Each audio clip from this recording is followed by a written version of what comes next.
این کباب یکی از قدیمی ترین کبابای تهران قدیم بوده به نام کباب دولی. حالا هر کی هر چی کامنت میخواد بذاره. این غذا خیلی حرف برای گفتن داره. 50 سال دیگه هم بشه هر چی راجع به این غذا بگیم کم گفتیم بابا. مادر تمام غذاهای خیابونی تهرونه. اون موقع هم این غذا واسه خودش رقیب داشت. تنها بازمانده آقا فراد از اون دوران منم. بگم اینجا دیوونه خونه خانموه. میدون آزادی رو سرچ کنیم 15 سال من کوچیک‌تره بابا. الان دور از جون جوونا به 30-40 میرسه یاتاقان میزنن. این غذا رو من باید عین قدیم رونق بدم. جوونای ما همه سسبازن دیگه. یکیشون گرم. عشق به ما بدین، ما ندیم به شما. من خان نیستم، من کوچیک همتونم. من از زیر دوربین میذارم لادن، نه یکیتونا. همینا خوردم این حال خوبو دارم. متولد دروازه غارم، بزرگ شده نارمکم، به خاطر که دخترشو بگیرم.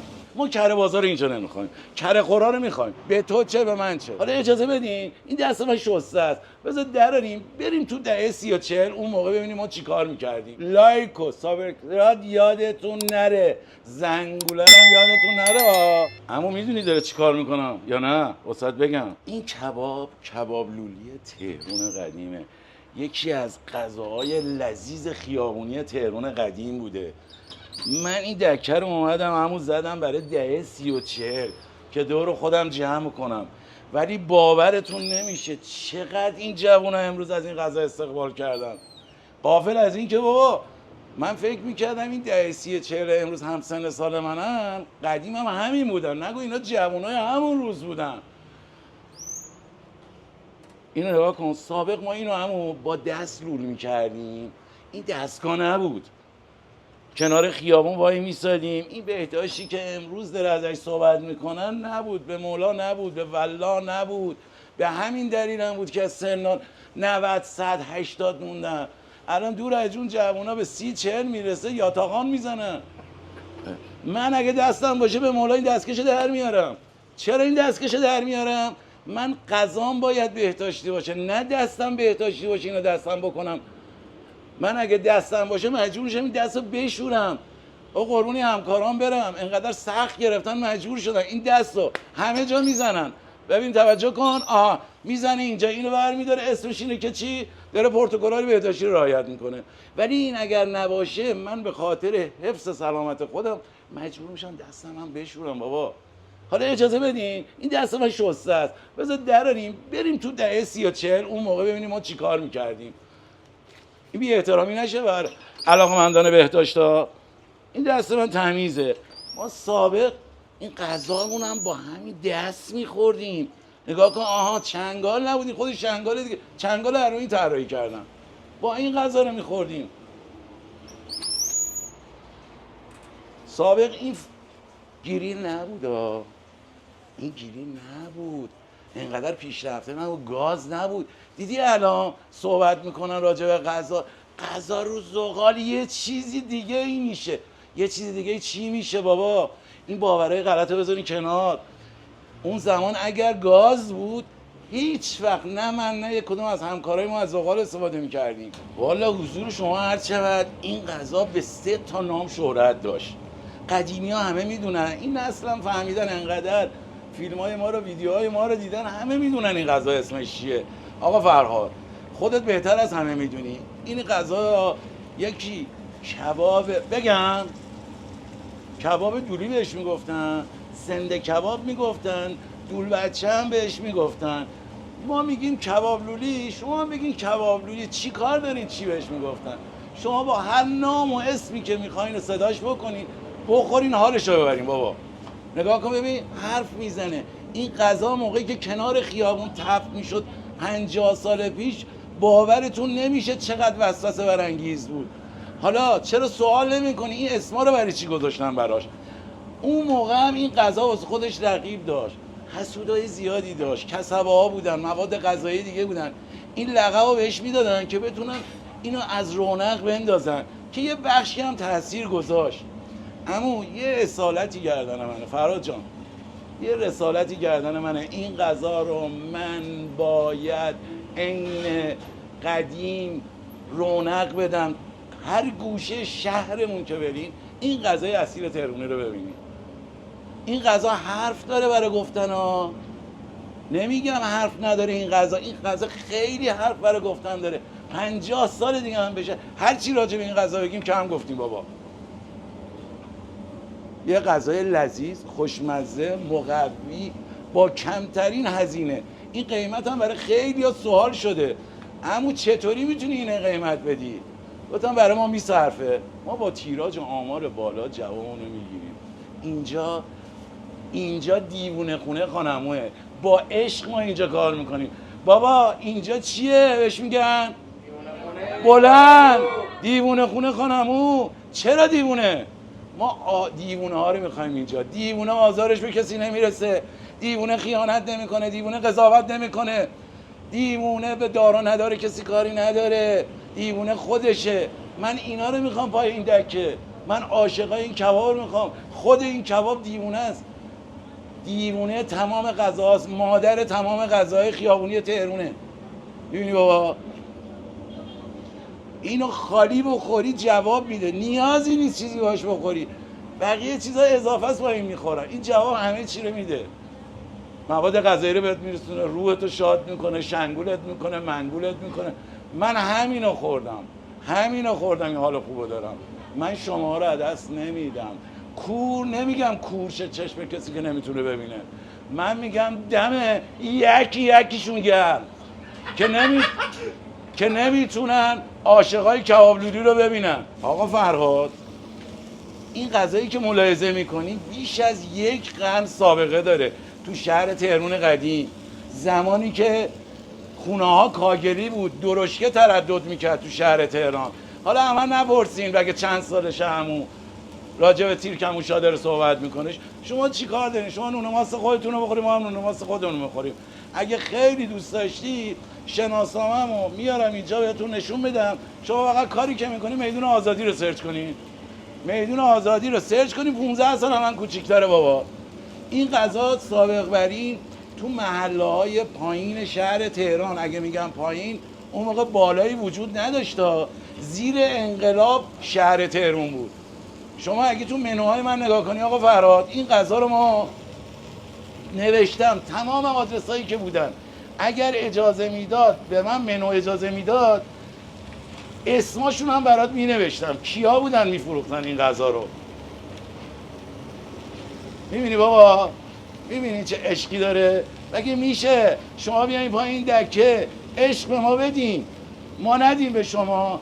یه نکته قابل توجهی که من تو این دوران که اومدم این کارو زدم، باورتون نمیشه 40-50%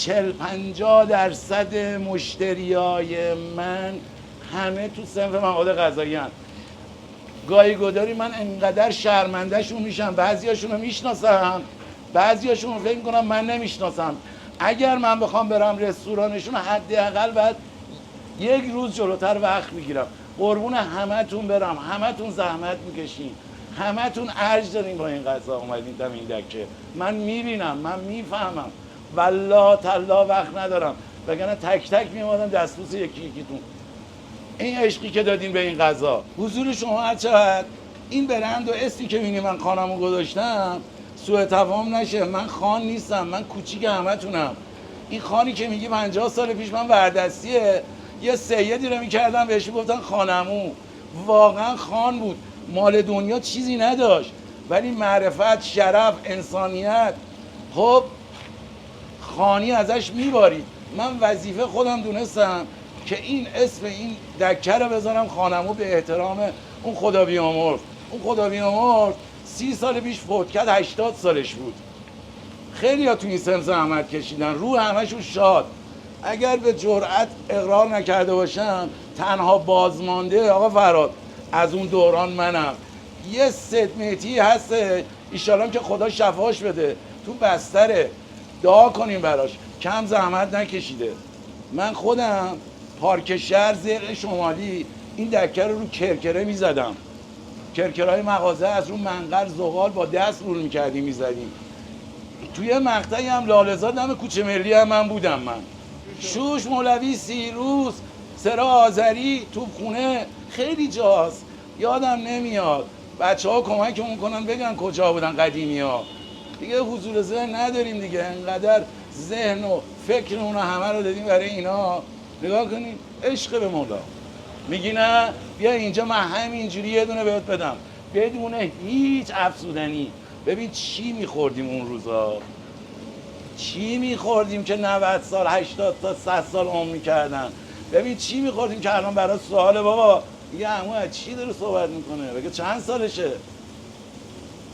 تاریخ من با تاریخ نارمک، اینجا من بچه نارمکم، متولد دروازه غارم، بزرگ شده نارمکم. یواشکی به کسی هم نگی وضع من خوب شده رفتم پاسداران. از این کار در نیاوردم پاسداران رفتم ها. توجه کردی؟ مادر زنم خونه خرید رفتم اونجا من به خاطر که دخترشو بگیرم. خدا خیرش بده. ما هر چی داریم بابا از اون داریم. باورتون نمیشه الان کلیه مشکل داره، کبد هم مشکل داره، ریه هم مشکل داره. اینا رو همه رو از اونا داریم ما. ان که خدا حفظشون کنه. عمو فرهاد این سس گوجه‌ای که ملاحظه می‌کنی سابق بر این سس رو نمی‌زدن کباب لولی تهران قدیم. فقط با پیاز جعفری بود، لقمه میشد 3 تیکه هم بیشتر نبود، فقط 3 تیکه بود. امروز چون این جوونای ما همه سس بازن دیگه، توجه کردی؟ ما اومدیم این سس لذیذ رو درست کردیم، خب طبیعی بدون هیچ افزودنی. حالا یه سری فن و فونی داره که اونم لازم باشه کسی که اهل این کار باشه بخواد اجرا کنه، رو تخم و چشم در اختیارش میذارم. این غذا رو ملاحظه کن، میبینی این میره اینجا، من اینجا نمیکنم این کارا. نگاه کن آقا فرهاد اینو داره وسط بار میارم که خودت حالشو ببری. بی بابا میبینم دوربینم دستته، خب من از زیر دوربین میذارم لادن. اما بیا یا علی، این لذیذ بودن این گوجه رو که عمو میبینی، این گوجه ساده عرض کردم نیستش. این غذا بدون هیچ افزودنی، کره باشه، روغن باشه. ما کره بازار اینجا نمیخوایم، کره خورا رو میخوایم. کره خور یعنی چی؟ میفهمه یعنی چی. خود غذا باید کره باشه. من آب گوشت این که خارج میشه از این میارم داخل این گوجه میریزم که اون مزه لذیذ رو به شما میده. امیدوارم که همتون میل بکنین. ما ناموندم نمونه، این قرار نیست که نظر همه رو تامین بکنه، ولی به جرئت میگم بدترین سلیقه ها رو تونسته این غذا نظرشون رو جلب بکنه. چی داری میگیری آقا فرهاد؟ به اون چی کار داری؟ به خود من نگاه کن، همون کلمه. چی خوندی اونجا؟ دیوونه خونه خانمو. دیوونم اینجا، دیوونم، خودم، پرسنلم، مشتریام، همه دیوونن، همه عاشقن. چرا دیوونه؟ دیوونه آزارش به کسی نمیرسه، دیوونه خیانت نمیکنه، دیوونه قضاوت نمیکنه، دیوونه با دار و نداره کسی کار نداره. اینجا همونه. ما کاری نداریم به دار و نداره کسی میاد اینجا، نه با تحصیلش کار داریم، نه با دینش، نه با مذهبش، نه با هیکلش، نه با تتوش، با هیچی. من دیوونه ها رو میخوام بیان اینجا 1 ساعت خودشون باشن و برن، ببرمشون تو تاریخ. بوی کاگلای تهران قدیم ها میخوام براشون تداعی بکنم. اینجا که میدونی کجاست که؟ دیوونه خونه خانمون، نارمک، بزرگراه رسالت، بین مهر و مدائن. اینجا ورودی میدون ایسته، اینجا میدون میرسه. شما فقط کافیه بزنی کباب لولی خانمون میاد بالا. یه دیوونه اولش منو میبینی. عاشق همتون هم هستم. هر کسی که ساده است خودش باشه من بهش میگم دیوانه. خودت باشی، چی پوشیدی، اینو با اون ست کردی، اینو با اون ست نکردی، به کسی چه ربطی داره؟ 2 تا نکته همیشه مد نظر منه، همیشه خدا به خودم داره میگم به تو چه به من چه، به تو چه به من چه، برای من کار کردم. امیدوارم که شما هم از این 2 تا کلمه استفاده بکنید، زندگی خوبی داشته باشین، آرامش خوبی تو زندگیتون باشه. قربون همتون برم. عشق منی عمو فرهاد. همه بچه‌ها لطف دارن نسبت به این دکه، نسبت به این غذا. آرزوی موفقیت برای یکی یکیتون میکنم، نه یکی یکیتون، یکی یکیتون، چون عشق منی یکی یکی. عمو جون تا اینجا که اومدی دلم نیامد تشریف بیار یه دقیقه اینجا بابا. دیوونه خونه خانمو یکی از کباب لولیای اصل تهران قدیم بابا، با همون رسیوی 50 سال پیش. یک تخطی نکردم، غیر اون هر جا من ببینم معترض میشم. فقط باید همون اصالت قدیم حفظ بشه. تشریف بیاری بابا. اینجا رو ملاحظه کنی، اینجا یه قرارهای عاشقونه است. میتونن بیان اینجا آروم بشینن، خواهشن غیبت نکنیم، عشق بدین به همدیگه. میان اینجا میشینیم تو چش همدیگه نگاه کنیم، خب دیوونه همدیگه بشین. اینجا دیوونه خونه بی خود نیستا، هیچ که هم به کسی کار نداره. میخوای بیا اینجا چرا خاموش، هیچ که نفهم از کدوم سرزمین اومدی، بیا اینجا بیشین، غذاتو میل بکن. اینجا پولم دادی قدمت رو چشم، ندادی هم قدمتون رو چشم. این دکه عشقی که شما به من میدین، به مولا قسم اگر نفری 5 میلیون هم به من پول بدین انقدر به من عشق نمیده که حضورتون رو اینجا میبینم. حضورتون رو میبینم. از راههای دور میایین، زحمت میکشین، محبت میکنین، از شهرستان ها میایین به عشق این غذا. من وظیفمه که بتونم این خدمتگزاری رو برای شما بکنم. اینقدر ارج میدین به این غذا. عمو فرهاد یه بارم اولین کاری که بکنم لقمه 3 تیکه تهرون قدیم رو برات بزنم تا بعدا برای داستان دیگه واسط بگم. اما میخوام لقمه نوستالژی 50 سال پیش رو برات بزنم. تو خیابون چی میزدی میدادیم دست مردم؟ فقط پیاز جعفری بود و با کباب بود. حالا امروز به روزی خودش اومدیم چیکار کردیم؟ خب گوجه هم داخل این میزنیم. چرا من اینو میذارم لای این بین گوجه و سبزی؟ سبزی سرده، غذا رو سرد نکنه. این گوجه‌ای که ملاحظه میکنی گوجه معمولی نیست، با آب گوشت تفت داده شده. ملاحظه کنین این 3 تیکه ماست. این 3 تیکه غذای نوستالژی ما این بوده. ببینی سابق همینجوری این غذا رو ما 50 سال پیش 45 سال پیش بدون هیچ کاور همینو میدادیم 2000.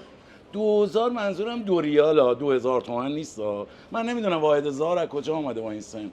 ریال رو دیدیم، قرون هم شنیدیم، اینو سابق میدادیم. حالا امروز به روزی خودش اومدیم یه مقدار پرتکالای بهداشتی رو هم رعایت بکنیم دیگه. اومدیم یه کاور آپشن بهش دادیم، اینو میزنیم اینجوری میدیم خدمت شما. امروز این غذای 2000 شده 60 تومن. ولی اگر کسی 2000 50 سال پیش رو برای من بیاره، من همینو 2000 هم میدم که بهتون بگم که هیچ اتفاقی توی این مملکت نیفتاده. هنوزم 2000 من این غذا رو میدم. حالا چی کار میخوایم بکنیم؟ این غذا 6 تیکه هم داره. این 6 تیکه‌ای که براتون میزنم نونش دبله، همه چیش دبل میشه. آقا بری یه دبل به من بده، 6 تیکه من بزنم. اصولاً برای یه نفر 6 تیکه. مرسی همون. این یه 3 تیکه، اجازه بدین یه 3 تیکه دیگه هم بده بابا. ملاحظه کنین اصولاً یه 6 تیکه برای یک نفره. نارنجم میخوره این کار، متوجهی؟ سابق نارنج نمیزدن، توجه کردی؟ سماق هم انجام میشه روی این کار. بابا اونو من بده. مرسی عزیزم. این دوتا بغل هم دیگه باید باشن ها. اینا باید جفت باشن که لذت بده. ما امروز اومدیم 6 تیکه این غذا رو هم زدیم. آب نارنج، سماق محل خودمون، این خدمت شما. این 6 تیکه 120 تومن. گوشت خالص 60% گوشت گوساله، 40% قلوه‌گای گوسفند. بازم این مطلق نیست، ما به گوش نگاه میکنیم، درصدا رو به تناسب چربی ما بالا پایین میکنیم. 60 میشه، 70 میشه، یه موقعی گوساله بیشتر میشه، یه موقعی گوسفندی بیشتر میشه. اینو حالا اومدیم چیکار میکنیم؟ یه کاور رنگی میذاریم که اگر درات بیرون خیلی خوبه، که متفاوت بشه. اون 3 تیکه رو زدیم برای نوجوانا یا برای کسایی که ذره رژیمی هستن میخوان کم غذا میل بکنن. اون 3 تیکه رو میزنیم 60 تومن. این 6 تیکه 120 تومن، حداقل اینو میخواد. حالا ما 9 تیکه هم زدیم برای کسایی که میخوان گوش غالب باشه به نون. 9 تیکش هم هست 180 تومن. 9 تیکش دیگه میتره کنه ها. من خودم اگر باشم 9 تیکه رو ترجیح میدم لقمه رو. همون لقمه رو که ملاحظه کردیم براتون زدم. حالا ما به روزی خود اومدیم پرس اینم زدیم برای دور همیایی که میشینن جوونا کنار همدیگه میخوان بیرون نیان، ما کاری نداریم چی کار داره میکنن، نشستن دور همدیگه میخوان یه غذای سالم و خوب. بعضیا میگن مزه، من نمیدونم این کلش مزه است. 12 تا تیکه برای 2 نفر اصولا کافیه. این نارنج، آب نارنج، این سماق یه لایه، میایم 6 تا دیگه میذاریم روش، این 6 تا. این یه لقمه 12 تیکه است که برای 2 نفر کافیه. نارنج، سماق، این گوجه با طعم آب گوشت و یک سری ادویه‌های خاص، اینم خدمت شما. آقای یه مقدار یه موقع شیطنت میکنم، لقمه 3 تیکه رو که دیدیم بهتون نشون دادم، میان اینجا 3 تیکه رو میگیرن برای بچه‌هاشون، خودشون یواشکی زیر لفظ میگن 9 تیکه رو برای ما بزن. من کاغذ و رنگش رو تفکیک کردم، به خانم‌های محترم اینجا تذکر میدم حواستون به رنگ کاغذ باشه، سیاه نشین بابا. اینو برین دور هم دیگه حالش رو ببرین. این غذا از ماست و چیپس براتون ارزون‌تر در میاد. این هم مواد غذاییه، هم مزه است، هر چیزی که میخواین بگین هستش. اجازه بدین من یه دونه‌شو خودم بخورم، دلم نمیاد، دستم سوخت. یا حسین واو خدا من نمیشه روز من 7-8 تا دونه همینجوری نخورم، مدیون باشم اگه دروغ بگم. من اینو هر روزم بخوری بازم طلبه ای. خالی از لطف نیست. این دوغ هم حرف داره برای گفتن. این دوغ برای خودش به تنهایی یه بیزینسه. این دوغ معمولی نیست ها. ببینید این دوغ گاو میشه، این ادویه خورده میشه، اینم چربی نیست، اشتباه نکنی، این قیماقه. من توصیه میکنم اومدین اینجا حتما این دوغ از بچه ها بخواین. نوشابه همه جا هست، تو سوپری، تو منزلتون هست. این دوغ همه جا نیستش. الان من میریزم باید لب و لوچت بازی کنه باشه. اگر غیر این بود مدیونی به من نگی همون این چیه دادی دست من؟ یه عشق من برو حالشو ببر. وای خدا کبابم بزنیم تو، وای نمیدونی چی میشه. عمو تا اینجا کار ما تموم شد. کاری که شما حالا باید بکنی لایک و سابسکرایب یادتون نره، زنگوله هم یادتون نره، زد زیاد.